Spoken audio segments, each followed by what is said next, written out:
Important question કે જોલિંગર Ellison syndrome JE શું છે. તો આમાં છે ને 3 ટાયર યાદ કરવાના છે. ફર્સ્ટ ઓફ ઓલ કે હાઇબર ગેસ્ટ્રીનેમિયા કે ભાઈ ગેસ્ટ્રીનોમાસ દ્વારા શું થાય, ગેસ્ટ્રિક એસિડનું સિક્રેશન છે બહુ અઘરા મોડમાં સ્ટાર્ટ થઈ જાય. સેકન્ડ ઇઝ ઇન્ક્રીઝ એસિડ સિક્રેશનના લીધે પેનક્રિયાટિક એન્ઝાઇમ અને બાઇલ સોલ્ટ ઇનએક્ટિવ થઈ જાય. એના લીધે થાય કે માલ એબ્ઝોર્પ્શન ડાયરિયા, એટલે જે પેરેટલ સેલ છે એમાં પણ અફેક્ટ થઈ છે. થર્ડ ઇઝ મલ્ટિપલ અને રિકરન્ટ પેપ્ટિક અલ્સર. તો જોલિંગર એલિસન સિન્ડ્રોમમાં શું 3 વસ્તુ થાય છે. હાઇપરગેસ્ટ્રીનોમ મતલબ ગેસ્ટ્રિક સિક્રેટિંગ સેલ્સ હોય એના કેન્સરના લીધે ગેસ્ટ્રિક એસિડ સિક્રેશન વધે, એ કરે પેનક્રિયાટિક એન્ઝાઇમ બાઇલ સોલ્ટને ઇનએક્ટિવ. અને third is recurrent peptic ulcer. Diagnosis શું છે કે ભાઈ ફાસ્ટિંગ ગેસ્ટ્રિન લેવલ છે જો 1000 પીજી મતલબ પિકોગ્રામથી વધુ મળી જાય પર ml, તો that is Zollinger Ellison syndrome. 3 triad gastric acid, salt inactivation અને થર્ડ ઇઝ પેપ્ટિક અલ્સર. હવે ગેસ્ટ્રિનોમાં ટ્યુમર છે એની હાઇપર એસિડિટી કરે અને પેપ્ટિક અલ્સર કરે. It is as simple as that. It's 1 minute. So now we will go in the respiratory system. So what is respiratory system? Respiratory system માં 2 ટાઈપના disease હોય, એક obstructive અને રિસ્ટ્રિક્ટિવ. રિસ્ટ્રિક્ટિવ બહુ નાનું છે. રિસ્ટ્રિક્ટિવમાં કેવા ડિઝીઝ આવે કે ભાઈ જે લંગનું પેરેન્કાઇમા હોય એનું જે એક્સપેન્શન હોય કે લંગની જે બેઝિક ફ્રી મૂવમેન્ટ હોય એને કરી જ ના શકાય. સો ઇટ ઇઝ કોઝ કે ભાઈ એની મૂવમેન્ટ નથી થતો તો ટોટલ લંગ કેપેસિટી ઘટી જવાની. તો ઓબેસિટી છે, ન્યુરોમસ્ક્યુલર ડિસઓર્ડર અને intestinal lung disease. But more important for us is obstructive disease. Obstructive disease કેવા ડિઝીઝ છે કે ઓબ્સ્ટ્રક્ટિવ ડિઝીઝ કે ભાઈ ઇન્ક્રીઝ રેઝિસ્ટન્ટ ટુ એરફ્લો. ટ્રેકની અંદર જે એરફ્લો થતો હોય એને રેઝિસ્ટ કરી દેશે, અને એટલે જ એને ઓબ્સ્ટ્રક્ટિવ પલ્મોનરી ડિઝીઝ કહેવાય. એરફ્લોને બ્લોક કરે એટલે ઓબ્સ્ટ્રક્ટિવ. એમાં કયા ડિઝીઝ છે? બ્રોન્કિયલ અસ્થમા, બ્રોન્કિએક્ટેસિસ, ક્રોનિક બ્રોન્કાઇટિસ અને એમ્ફાઇસેમા. એમાં જે બ્રોન્કિયલ અસ્થમા છે તો શોર્ટ ડ્યુરેશન પીરિયડ માટે થાય છે. બાકી બધા ડિઝીઝ બ્રોન્કિએક્ટેસિસ, ક્રોનિક બ્રોન્કાઇટિસ અને એમ્ફિસેમા ત્રણેય ક્રોનિક ઓબ્સ્ટ્રક્ટિવ પલ્મોનરી ડિઝીઝ છે. હવે તો આપણે ઓબ્સ્ટ્રક્ટિવ પલ્મોનરી ડિઝીઝ ભણવામાં first of all is chronic asthma. Chronic નથી but it's a bronchial asthma. Bronchial asthma એક why it is differ from other, કારણ કે છે એમાં રિવર્સિબલ બ્રોન્કોસ્પાઝમ થાય. Means when bronchospasm occurs it can be treated, મતલબ એ પછી કેન્સલ થઈ આવે છે, ટ્રીટ કરી શકે છે. It is a reversible bronchospasm. So now હવે એ ડિઝીઝ તે કેવો કહેવાય છે? Chronic relapsing inflammatory disorder. ડિસઓર્ડરની ખાલી 2 જ સિમ્ટમ છે. First is smooth muscle hyper activity થાય અને હાઇપર સિક્રેશન ઓફ મ્યુકસ થાય. સો ધીસ ઇઝ 2 સિમ્ટમ્સ આપણે યાદ રાખવાના છે. બેઝિકલી જ્યારે અસ્થમાનું નામ સાંભળવામાં આવે તો ત્યારે વી નીડ ટુ લિસન કે જે આપણી ટ્રેકિયા હોય અથવા તો જે બ્રોન્કી છે, બ્રોન્કાઈની જે મ્યુકસ ગ્લાન્ડ છે એ ઇરિટેટ થઈ જાય એમાંથી, કારણ કે સ્મૂથ મસલ હાઇપર એક્ટિવેટ થાય એટલે મ્યુકસ ગ્લાન્ડ હાઇપર સિક્રેશન કરતા. એટલે એના 2 સિમ્ટમ્સ, એક સ્મૂથ મસલની હાઇપર એક્ટિવિટી છે અને સેકન્ડ ઇઝ મ્યુકસનું એક્સ્ટ્રીમ સિક્રેશન. તો આપણે ઇટિયોલોજીના કોઝ અને પેથોજેનેસિસ બંને કરવાના છે. એટલે આપણે 2 પોઈન્ટ તો કરી લીધા. રિવર્સિબલ બ્રોન્કોસ્પાઝમામાં થાય છે અને આના 2 પોઈન્ટ્સ. તો હવે ઇટિયોલોજી શું છે? એટોપિએટ ક્રોમોઝોમ 5 લોંગ, મતલબ 5મા નંબરના ક્રોમોઝોમ જે લોંગ હોય એમની એટોપીના લીધે થાય છે. એમાં જીન કયું ઇન્વોલ્વ છે? IL-13 જીનનું પોલિમોર્ફિઝમ. સેકન્ડ ઇઝ ADM-33 જીનનું. એટલે આ 2 IL-13 અને ADM-33 જીનનું પોલિમોર્ફિઝમ થાય છે. એટલે ADM-33 જીન શું કરે કે ભાઈ સ્મૂથ મસલનું હાઇપરપ્લેઝિયા કરે અને ફાઇબ્રોબ્લાસ્ટિક પ્રોલિફરેશન કરે છે. હવે નાવ what is the morphology? Morphology જે અસ્થમાની મોર્ફોલોજી કઈ રીતે કરે? તો ગ્રોસલી એમાં જોઈએ તો મ્યુકસ પ્લગ ઇન બ્રોન્કાઈ, કારણ કે હાઇપર સિક્રેશન ઓફ મ્યુકસ છે તો મ્યુકસનો પ્લગ જોવા મળશે. માઇક્રોસ્કોપલી એમાં છે ને સ્પુટમની સાઇટોલોજી, એમાંનું સ્પુટમ છે ને જો સાઇટોલોજીનું ઓબ્ઝર્વેશન કરે માઇક્રોસ્કોપથી તો વી નીડ 3 પોઈન્ટ્સ કે 3 વસ્તુ જોવા મળે છે. First is કર્શમેન સ્પાઇરાલિસ. કર્શમેન સ્પાઇરાલિસ શું છે?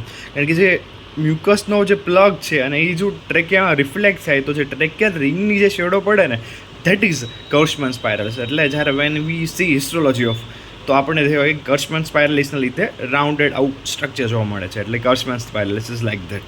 કર્શમેન સ્પાઇરાલિસ સિવાય છે ચારકોટ લેડન ક્રિસ્ટલ. ચારકોટ લેડન ક્રિસ્ટલ શું છે કે ભાઈ ઇલેક્ટ્રોફિલિક ગ્રેન્યુલર પ્રોટીન. કયું પ્રોટીન છે? ગેલેક્ટિન 10. ગેલેક્ટિન 10ના લીધે કેવો અપિયરન્સ આવશે કે જે નીડલ જેવો અપિયરન્સ આવશે. ધેટ ઇઝ ગેલેક્ટિનના લીધે. ગેલેક્ટિનના લીધે ઇલેક્ટ્રોફિલિક ક્રિસ્ટલ્સ જોવા મળે and that's why we call it charcoal laden crystal. This is charcoal laden crystal. This is Kirschman spiralis. Charcoal laden crystal. And third is crayola bodies. Character bodies એટલે જે epithelial cells છે એનું જો cluster થવા મળે that is a cause crayola bodies. Creola bodies એપિથેલિયમનું છે, Charcot લેડન crystal ગેલેક્ટિનના લીધે છે અને કર્શમેન સ્પાઇરાલિસ તો ખાલી એક શેડ ઓફ છે. So this 3. હવે આપણે હિસ્ટોપેથોલોજીને જોવા મળે. હિસ્ટોપેથોલોજી શું છે કે વિષય કે ઓબ્સ્ટ્રક્ટિવ એરફ્લો બ્લોક કરે છે તો કઈ રીતે? તો વીસો માઇક્રોસ્કોપિકલી 3 વસ્તુ કર્સમેન સ્પાઇરાલિસ, ચારકોટ લેડન ક્રિસ્ટલ અને ક્રેવેલા બોડીઝ તો જોઈ લીધા હોય. હિસ્ટોપેથોલોજીમાં એવું છે કે જે હાઇપરપ્લેશિયા ઓર હાઇપરટ્રોફી ઓફ જે મ્યુકસ ગ્લાન્ડ છે એના લીધે થશે કે એવું કે એક સાઈડનો એરિયા તો એ બ્લોક કરી દેશે, કારણ કે દેટ ઇઝ જે ટ્યુમરનું સિક્રેશન, ટ્યુમર જેટલું પ્રોડક્શન થાય that blocks. Second is sub epithelial કોલેજનનું ડિપોઝિટ થાય છે. First hypertrophy of mucus gland, second is sub epithelial collagen deposit, અને third is vascularity. Vascularity airway remodelling થાય એટલે અડધો એરિયા જો આ મ્યુકસ ગ્લાન્ડ અને સબ એપિથેલિયલ કોલેજનના ડિપોઝિટથી બ્લોક થયો છે તો એનું જે લ્યુમેન હશે એ નેરો થતી જશે. દેટ્સ વાય એરવે ઓબસ્ટ્રક્ટ થાય છે, મતલબ એને અવરોધ થશે. હવે ક્લિનિકલ ફીચર શું છે? ફર્સ્ટ ઓફ ઓલ પેથોજિનેસિસમાં ટાઈપ 1 હાઇપર સેન્સિટિવિટી રિએક્શન આવશે. ટાઈપ 1 હાઇપર સેન્સિટિવિટી રિએક્શન્સમાં કઈ આવશે? લાઈક વીઝિંગ હશે, ચેસ્ટની ટાઇટનેસ હશે, કફ ડિસેપ્નિયા, ચેસ્ટ ટાઇટનેસ અને વીઝિંગ. તો આટલી વસ્તુ જોવા મળશે. તો વોટ ઇઝ હવે એના 2 ફોર્મ ઓફ છે કે ભાઈ એની ક્લિનિકલમાં એટોપિક અને non atopic. Atopic is in the paediatric. પીડિયાટ્રિકમાં કઈ રીતે કે ભાઈ જે ફેમિલી હિસ્ટ્રી ઓફ એલર્જીની હોય કે ભાઈ આઈજીનું પ્રમાણ બહુ હાઈ લેવલમાં છે તો પછી એટોપિક ડિસીઝ થવામાં છે. એટલે કે તો બ્રોન્કેલ અસ્થમામાં પણ હોય, બ્રોન્કેલ એસ્પરજિલસ હોય, ઓક્યુપેશનલ અસ્થમા પણ હોય. નોન એટોપિક કેવું છે કે ભાઈ એડલ્ટ્સમાં ફેમિલી હિસ્ટ્રી નથી, દેટ ઇઝ નોન એટોપિક. તો એમાં આઈજી નોર્મલ આવવાનું, પણ એ કોલ્ડ ઇન્ડ્યુસના લીધે હોઈ શકે, વાયરલ ઇન્ફેક્શન.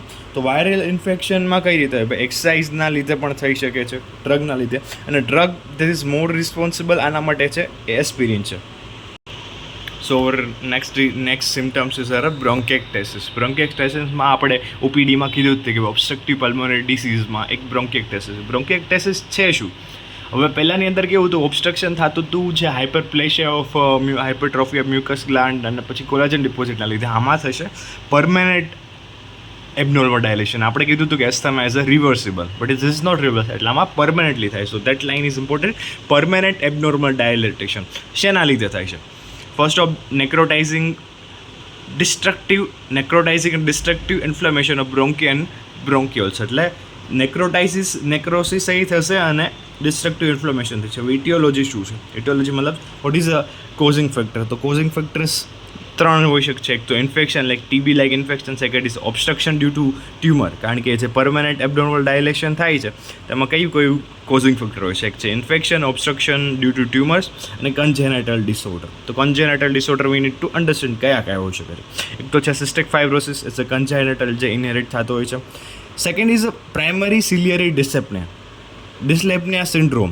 હવે why this is syndrome is available. આ જે પ્રાઇમરી સિલિયરી ડિસ્લેપ્નિયા છે ને ઓટોસોમલ ડિસીઝ હોય. એમાં શું થાય કે જે ડાયનિન પ્રોટીનનું પ્રોડક્શન કરનારા જીન હોય એની અંદર થોડું લાઈક મ્યુટેશન થઈ જાય. મ્યુટેશનના લીધે થાય કેવું કે ભાઈ જે ડાયનિયા પ્રોટીન ના થાય તો પછી જે સિલિયરી મોટર મુવમેન્ટ થતી હોય છે ડાયનિન પ્રોટીન દ્વારા એક પ્રોબ્લેમેટિક થઈ જાય. સો વી નીડ ટુ અન્ડરસ્ટેન્ડ શું છે 50% કાર્ટરજેનસ સિન્ડ્રોમ. કાર્ટરજેનસ સિન્ડ્રોમ એવો સિન્ડ્રોમ છે કે જેની અંદર એમ્બ્રિયોજેનેસિસ થતું હોય ત્યારથી જ તે પછી આ જે ડાયનિન પ્રોટીનનું પ્રોબ્લેમ ઇશ્યુ ક્રિએટ થાય છે. તેમાં શું થાય કે ભાઈ બ્રોન્કેક્ટેસિસ થઈ શકે છે. સેકન્ડ ઇઝ સાઇટસ ઇન્વર્સન, મતલબ જે આપણા ઓર્ગન છે આખા રિફ્લેક્ટ થઈ છે, લાઈક ડેક્સ્ટ્રોકાર્ડિયા કે ભાઈ લીવર જે રાઇટ સાઈડ હોય એની જગ્યાએ લેફ્ટ સાઈડ થઈ જાય. પછી ઇન્ફર્ટિલિટી થાય, કારણ કે મેલ અને ફિમેલમાં ધારો કે મેલની અંદર જે સ્પર્મ મોટિલિટી માટે રિસ્પોન્સિબલ હોય સિલિયરી પ્રોટીન એ તો સિન્થેસિસ થતું જ નથી. ફિમેલની અંદર જે ઓવમ ઇમ્પ્લાન્ટેશન થતું એ પણ થતું નથી. સો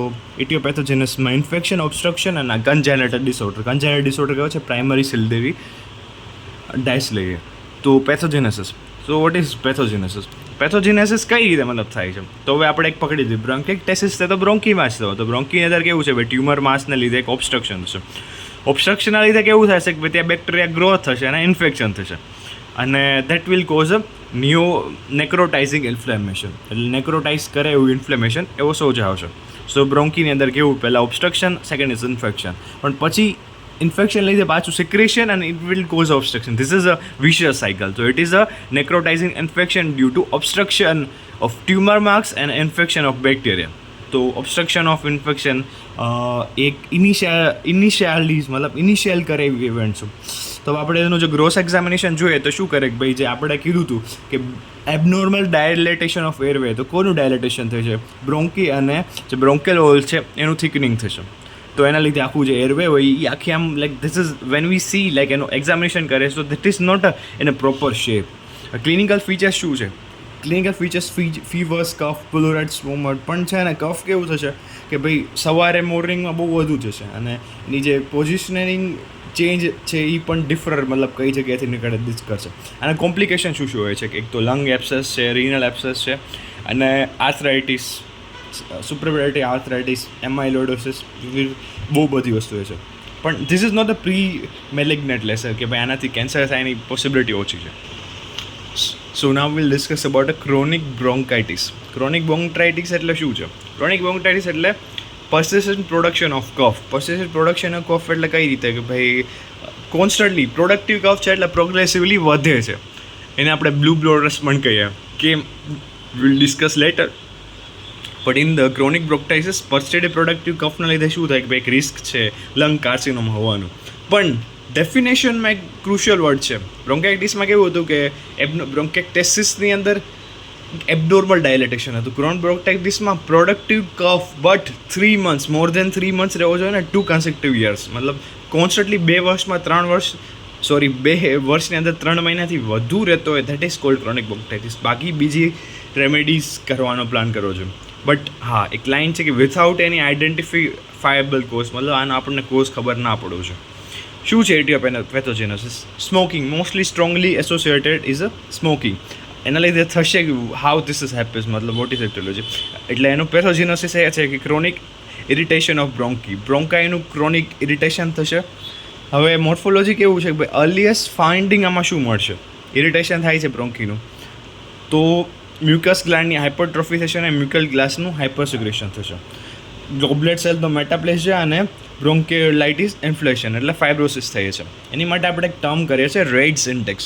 red Intex is a one of the short question SQ is important કે ભાઈ રેશિયો ઓફ થિકનેસ ઓફ જે એમજી હાઇપરટ્રોફી છે કે ભાઈ જે મ્યુકસ ગ્લાન્ડ છે એની હાઇપરટ્રોફી છે એના બાય કરીને બ્રોન્કેલ વોલની જે થિકનેસ હતી જે એપિથેલિયમને કાર્ટિલેજ, વાટ ઇઝ ધીસ ફોર્મ્યુલા ઇમ્પોર્ટન્ટ. ધારો કે એક્ઝામ્પલ તરીકે આપણી જે છે બ્રોન્કેલ વોલની અંદર એક સાઈડનું છે આપણું એપિથેલિયમ કાર્ટિલેજ, તો એ બેની વચ્ચે જેટલું હશે દેટ ઇઝ આ સ્પેસ, એ બ્રોન્કેલ વેસની થિકનેસ, એના ઉપર આપણે લઈએ છીએ આપણી જે મ્યુકસ ગ્લાન્ડની જે હાઇપરટ્રોફી છે એ. હવે જો નોર્મલ કન્ડિશનમાં તો કેવું હોય કે 0.4 કરતાં ઓછો હોય, પણ જે ક્રોનિક બ્રોન્કાઇટિસમાં હોય 0.4 કરતાં વધુ હોય. એટલે મ્યુકસ ગ્લાન્ડની હાઇપરટ્રોફી જેમ વધે એમ આ જે આપણો રેડ્સ ઇન્ડેક્સ છે એ વધતો છે. સો this is how we can determine કે ભાઈ ક્રોનિક બ્રોન્કાઇટિસ કેટલું બધું ફેલાયું છે. આપણે ક્લિનિકલ ફીચર્સ હોય. ક્લિનિકલ ફીચર્સમાં કેવું છે? હાઇપોક્સિયા છે કે ઓક્સિજન લેવલ ઓછું થઈ જાય કારણ કે કફ બ્લોક કરે, સ્પુટમ, સાઇનોસિસ, આ બધું. હવે સાઇનોસિસના લીધે કેવું થાય કે ભાઈ હાઇપરકેકનિયા એટલે બ્લડમાં CO2 રિટેન્શન થાય. કે એના લીધે બ્લુ બ્લોટર્સ, અને બ્લુ બ્લોટર્સ કહેવાનું કારણ કે છે CO2ને લીધે બ્લુ કલર અપિયર થાય છે. What is એમ્ફીસેમા? એમ્ફીસેમા એક પિંક પેટર્ન છે ભાઈ, પિંક પફર્સ. એમ્ફીસેમાને પહેલાંને બ્લુ બ્લોટર્સ કહેતા, CO2 રિટેન્શન થાય, એમ્ફીસેમાને આપણે પિંક પફર્સ કહે છે. હવે આમાં શું થાય છે? Irreversible dilatation and destruction of acini and their elastic tissue. Acini શું છે? હવે acini we need to understand acini કેવું છે ભાઈ, આપણે જે આપણું ટ્રી હતું રેસ્પિરેટરી ટ્રી, પછી ટ્રેકિયા હતી, ખુલતી હતી, બે બ્રોન્કિયોલ્સ, ટર્મિનલ બ્રોન્કિયલ્સ, રેસ્પિરેટરી બ્રોન્કિયલ્સ, પછી એલ્વોલર ડક્ટ એન્ડ એલ્વેઓલી. તો આ રીતે એક આખું રિસ્પિરેટરી ટ્રી બનતું. પણ એના જે એન્ડિંગ 3 પાર્ટ છે કે જે એલ્વેઓલી છે, એલ્વોલર ડક્ટ અને બ્રોન્કિયોલ્સ, જે રિસ્પિરેટરી બ્રોન્કિયોલ્સ છે, આ 3 રિસ્પિરેટરી બ્રોન્કિયોલ્સ, એલ્વોલર ડક્ટ અને એલ્વેઓલી, આ જે 3 લાસ્ટ પાર્ટ છે એને આપણે એસિની અથવા તો એસિનસ કહેવાય. તો કઈ જગ્યાએ થાય? જે આ ટર્મિનલ બ્રોન્કિયલ છે એની પછીના 3 પાર્ટ એટલે ડિસ્ટલ ટુ ટર્મિનલ બ્રોન્કિયલ્સ, જે એમ્ફીસેમા થવાની પોસિબિલિટી છે. કઈ જગ્યાએ થાય? પેથોજેનેસિસ શું છે? તો આમાં 2 રીતે ઇમ્બેલેન્સ શું છે? એક પ્રોટીએઝ હોય. પ્રોટીએઝ બધામાં હોય. પ્રોટીએઝ શું કરે કે ભાઈ જે ઇલાસ્ટિક ટિશ્યુ હોય એનું ડિસ્ટ્રક્શન કરે. ક્યાંથી પ્રોડક્શન થાય? ન્યુટ્રોફિલ્સ અને મેક્રોફેજ જે છે એ સિક્રેટ કરે ઇલાસ્ટેસ ઇલાસ્ટિક ટિશ્યુનું ડિસ્ટ્રક્શન કરે એટલે એ પ્રોટીએઝ દ્વારા થાય છે. સેકન્ડ ઇઝ એન્ટીપ્રોટીએઝ શું છે કે ભાઈ આલ્ફા-1 એન્ટીટ્રિપ્સિન છે એ આ પ્રોટીએઝનું ફંક્શન બ્લોક કરી દે. જો બેનું પ્રોપર બેલેન્સ હોય તો પછી કંઈ ન્યૂ એમ્ફીસેમા થવાની પ્રોબલ નથી. પણ જો આલ્ફા-1 એન્ટીટ્રિપ્સિન ઘટી ગયો કે જે બ્લોક કરતો, ઇટ ઇઝ કાઇન્ડ ઓફ સૈનિક. જો એ સૈનિક જ નથી તો પ્રોટીએઝ ગાંડો થઈને ઇલાસ્ટિસ સિક્રીઝ કરે છે. મતલબ ઇલાસ્ટિસ શું કરે છે? બટ ડિસ્ટ્રક્શન કરશે ઇલાસ્ટિક ટિશ્યુનું. એટલે we need to understand types of emphysema. Types of emphysema આમાં 4 ટાઈપ્સ હોય, પણ 2 ઇમ્પોર્ટન્ટ છે, સેન્ટ્રી એસિનર અને પેન એસિનર. ડિસ્ટલ ને ઇરેગ્યુલર તો ઠીક છે કે ભાઈ નોર્મલી. તો centri acinar most common one is the centri acinar. Centri એસિનરમાં કેવું હોય કે ભાઈ ક્લિનિકલી હિસ્ટોલોજીકલી બધી રીતે કોમન તો મેક્સ આ જ છે. કોના લીધે થાય? સિગરેટ સ્મોકિંગને કોલ વર્કર. હવે કેવું થાય, સિગરેટ અને એ બધાની સ્મોકિંગ લીધે છે ને મેક્રોફેજ ને ન્યુટ્રોફિલ્સનું અમાઉન્ટ વધતું છે, બટ મેક્રોફેજનું આમાં સિગ્નિફિકન્સ વધુ છે. જે મેક્રોફેજ દ્વારા પ્રોટીએસનું સિક્રેશન થાય છે, મેક્રોફેજ દ્વારા પ્રોટીએસ સિક્રેશન થાય છે, એ કેવા પ્રોટીએસ છે કે જે આલ્ફા 1 એન્ટીટ્રિપ્સિન દ્વારા ડિસ્ટ્રક્ટ જ નથી થતા. કારણ કે બિચારો સૈનિક જ એની સામે લડવા માટે સક્ષમ નથી, જે આલ્ફા 1 એન્ટીટ્રિપ્સિન છે. એટલે આ પ્રોટીન શું કરશે કે ભાઈ આલ્ફા 1 એન્ટીટ્રિપ્સિન નથી ખાઈ જાય, સૈનિકને મારી નાખે છે. કારણ કે અહીંયા આની સામે એના લાઈક ઇસ વી કેન મેટાફોરિકલી વી કે જે આલ્ફા એન્ટીટ્રિપ્સિન ડિઝાર્મ છે, એની પાસે હથિયાર નથી, પણ મેક્રોફેજ પાસે હથિયાર છે. એટલે પહેલો જે આલ્ફા 1 એન્ટીટ્રિપ્સિન મેક્રોફેજનું કંઈ જ નથી બગાડી શકતો, પણ જે મેક્રોફેજ દ્વારા પ્રોટીએસનું સિક્રેશન થઈ આલ્ફા 1 એન્ટીટ્રિપ્સિનને મારી નાખી અને ઇલાસ્ટિક ટિશ્યુનું ડેમેજ થઈ જાય. હવે what we C in the definition મેં છે ઇરિવર્સિબલ ડાયલેશન એન્ડ ડિસ્ટ્રક્શન. હવે ઇલાસ્ટિક ટિશ્યુ જ ડેમેજ થઈ ગયું, સો ધીસ ઇઝ ડિસ્ટ્રક્શન જ થઈ ગયું. ઇટ્સ કાઇન્ડ ઓફ તો સેન્ટ્રી એસિનર કે જે સેન્ટ્રલ પાર્ટમાં થાય ઓવરઓલ પાર્ટમાં, તો એ મેક્રોફેજામાં કર્યું છે. પેન એસિનર શું થાય છે? Centri acinar is a central part, pan acinar congenital બધે. હવે પહેલાંમાં કેવું હતું, સિગરેટ સ્મોકિંગ કોઝિંગ ફેક્ટર હતું. પેન એસિનરની અંદર કન્જેનેટલ ડિફિશિયન્સી હતી. કન્જેનલ ડિફિશિયન્સી એટલે જન્મજાત. એમાં કેવું છે, બિચારો આલ્ફા એન્ટીટ્રિપ્સિન છે જ નહીં બાળપણ. તો અંદર કેવું થાય કે ભાઈ ન્યુટ્રોફિલિક જે પ્રોટીએસ છે એ સિગ્નિફિકન્ટ થાય. સિગરેટ સ્મોકિંગ નથી, પણ ન્યુટ્રોફિલિક પ્રોટીએસ તો પ્રોડક્શન થાય જ છે. That damage elastic tissue. Third is distal, કે ભાઈ ન્યુમોથેરાસ ને એ બધા લીધે કોઝિંગ ફેક્ટર છે. ફોર ઇઝ ઇરેગ્યુલર રેન્ડમલી થાય. હવે ગ્રોસ એક્ઝામિનેશન કરીએ તો શેમાં શું દેખાવા મળે? હવે એસિનસ આપણે શું કહેવાય? તો રિસ્પિરેટરી બ્રોન્ક્યુલ્સ, એલ્વેઓલર ડક્ટ ને એલ્વેઓલી, આ 3માં કહેતા હતા. હવે સેન્ટ્રી એસિનરની અંદર કઈ થાય કે ભાઈ જે એલ્વેઓલર ડક્ટને છે એલ્વેઓલી એ બંને સ્પેર થઈ. કારણ કે આપણે એટલે જ કીધું સેન્ટ્રી એસિનર, એટલે એમાં ખાલી રિસ્પિરેટરી બ્રોન્ક્યુલસ અફેક્ટ થાય છે. એટલે સેન્ટ્રી સિનર એમ્ફિસેમા, આપણે સેન્ટ્રી એસિનર એમ્ફિસેમા કીધા હતા. એમાં શું થશે કે ભાઈ થીક વોલ અને સ્મોલ ટિશ્યુ ખાલી એટલી જ અફેક્ટ થઈ છે. પણ જે પેન એસિનર હતી, pan means all over, pan શબ્દનો અર્થ છે, તો એમાં 3 વસ્તુ અફેક્ટ થાય છે. એટલે 3 વસ્તુ અફેક્ટ થાય એટલે મોટી કેવિટી, મોટા હોલ્સ દેખાશે અને થીન હોલ હશે. પહેલાંમાં થીક હોલ અને સ્મોલ કેવિટી, કારણ કે રિસ્પિરેટરી બ્રોન્ક્યુલ્સ જ અફેક્ટ થતો હતો. હવે ક્લિનિકલ ફાઇન્ડિંગ શું હશે આના? Clinical finding is about a cough, dyspnoea, wheezing. તો આ 3 એના સિમ્ટમ્સ છે કે ભાઈ કફ હશે, ડિસ્પનિયા અને વિઝિંગ એના સિમ્ટમ છે. અને લોસ ઓફ 1/3 ઓફ પેરેન્ટ કાઇમા, કારણ કે જે લંગનું પેરેન્ટ કાઇમા ઇલાસ્ટિક ટિશ્યુ તે કરી નાખે છે. હવે આના કેરેક્ટરિસ્ટિક શું છે? એક તો બેરલ ચેસ્ટ હશે, પ્રોલોંગ એક્સપિરેશન, કારણ કે હવે ઘણા જે રિસ્પિરેટરી એક્સચેન્જ સેન્ટર છે એલ્વેઓલી બધા તો ડેમેજ થઈ ગઈ છે, એટલે બહુ એક્સપિરેશન બહુ પ્રોલોંગ ચાલશે. અને ઓવર વેન્ટિલેશન, કારણ કે થશે કેવું કે ભાઈ બધાય પ્રોપર તો એને નથી મળતું, so they try to engulf more and more oxygen, એટલે હાઇપર ઓક્સિજનેશન. પહેલાંમાં મોર જે આપણે ફર્સ્ટ ઓફ ઓલ જે બ્લુ બ્લોટર્સ કીધા હતા, ક્રોનિક બ્રોન્કાઇટિસ, CO2 અક્યુમ્યુલેશન, આની અંદર O2 અક્યુમ્યુલેશન હશે, એટલે પિંક ટાઈપનું કલર દેશે, એટલે વી કોન્ટ pink પફર્સ. Now we discuss pneumonia. Pneumonia is the last part of one of the last significant topic of the respirator. તો હવે આમાં શું થશે? Infection inflammation of lung parenchyma. બધાનું જે like we saw the obstructive disorder તો બધાનું અલગ અલગ. તો આમાં શું થશે? Infection inflammation of lung parenchyma. Lung parenchyma કઈ રીતે? 2 ટાઈપના છે ન્યુમોનિયા, એક ટિપિકલ એન્ડ એટીપિકલ. સો બંનેનું ડિફરન્શિએટ કરી શકે કઈ રીતે? ટિપિકલની અંદર કેવું હોય છે કે સાઇન એન્ડ સિમ્ટમ્સ બહુ વધુ પડતા છે. કે ભાઈ ટિપિકલ છે કે ભાઈ લાક્ષણિક છે, તો એના સાઇન એન્ડ સિમ્ટમ્સ બહુ ઝાઝા છે. What is sign symptoms? કે ભાઈ ફીવર, કફ, પછી total lung capacity, total lymphocyte count, chest x ray, consolidation, આ બધું થવામાં આવશે. પણ જે એટિપિકલ છે મેકેનિક, સો ફર્સ્ટ વી સે ખાલી ટિપિકલ. પછી શું થાય કે ભાઈ કન્જેશન વિથ કન્સોલિડેશન, એટલે આરબીસી અને એલ્વેઓલી એક્સ્યુડેટ પણ પ્રેઝન્ટ હશે. એક્સ્યુડેટ પ્રેઝન્ટ હશે, કન્સોલિડેન છે. સો વી એનો જો સેગમેન્ટ જોયો તો એની જે ફ્લુઇડ બીડિયા સાઇટોકાઇન, તેમાં કન્સોલિડેશન છે, એટલે એક્સ્યુડેટ પ્રેઝન્ટ હશે. મોસ્ટ કોમન કોઝ છે સ્ટ્રેપ્ટોકોકસ ન્યુમોની. જે ટિપિકલનો મોસ્ટ કોમન છે સ્ટ્રેપ્ટોકોકસ ન્યુમોની. હવે એ ટિપિકલમાં જોઈએ તો જાયન્ટ સેલ્સના લીધે થાય છે. તો કેવું છે, વોરફેરિન ને મિઝલ્સમાં હોય છે, કન્જેશન છે પણ કન્સોલિડેશન નથી, એટલે એક્સ્યુડેટ્સ નહીં મળે. પણ તો શું થશે? મોનોન્યુક્લિયર સેલ્સ ઇન એલ્વેઓલ, એટલે એનું ઇન્ટ્રા ઇન્ટેસ્ટિનલ ઇન્ફ્લેશન જોવા મળે છે. એ કોના લીધે થાય? પહેલું કહેવાય સ્ટ્રેપ્ટોકોકસ ન્યુમોનિયા, આ છે વાયરલ ઇન્ફેક્શનના થાય છે. પણ જો ઇન્ડિવિડ્યુઅલી જોવા હોય તો માઇકોપ્લાઝમાના લીધે થાય છે. ટિપિકલ અને એટિપિકલ. ટિપિકલના બે પાર્ટ છે, બ્રોન્કોન્યુમોનિયા અને લોબર ન્યુમોનિયા. બ્રોન્કોન્યુમોનિયા કેવું છે કે એમાં પેથી કન્સોલિડેશન, મતલબ પેચીસમાં કન્સોલિડેશન થાય, કારણ કે ઇમ્યુનિટી ગુડ છે એટલે થોડા ફ્રેગમેન્ટમાં. પણ લોબરમાં કેવું છે, એક આખો લોબ જ થઈ જાય એમ, કારણ કે ઇમ્યુનિટી ઓછી છે. હવે લોબર ન્યુમોનિયા છે એનું સ્ટેજિંગ હોય, પહેલાં કન્જેશન થાય, પછી રેડ હિપેટાઇઝેશન થાય, ફિર ગ્રે હિપેટાઇઝેશન, પહેલાં રેડ ગ્રે હિપેટાઇઝેશન અને રિઝોલ્યુશન, કે ભાઈ આખો પાર્ટ જ તે લોબથી છે. સો લોબમાં થાય લોબર ન્યુમોનિયામાં આખા લોબનું કન્સોલિડેશન, અને બ્રોન્કો ન્યુમોનિયામાં ખાલી એક પેચનું જે કહેવાય ને કન્સોલિડેશન થાય. This is all about. અને પાછા લોબર અને bronchopneumonia both are same organism દ્વારા કોઝ થાય. So this is about how respiratory system occurs.